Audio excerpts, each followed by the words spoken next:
Okay, guys, that was William from UPS reported from Ghana. Here's our demo house for the government project. Is roughly around 100,000 units of planning in 5 years. Here is a demo house will be finished. I think will be around roughly 1 year.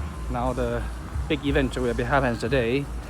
We will be happy to be show to the housing minister for Ghana government actually.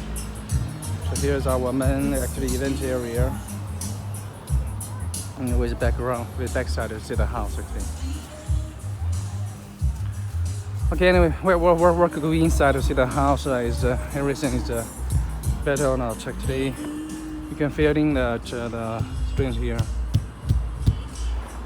Listen to the sound and then to feel in the the strength of the house with the door and the windows here.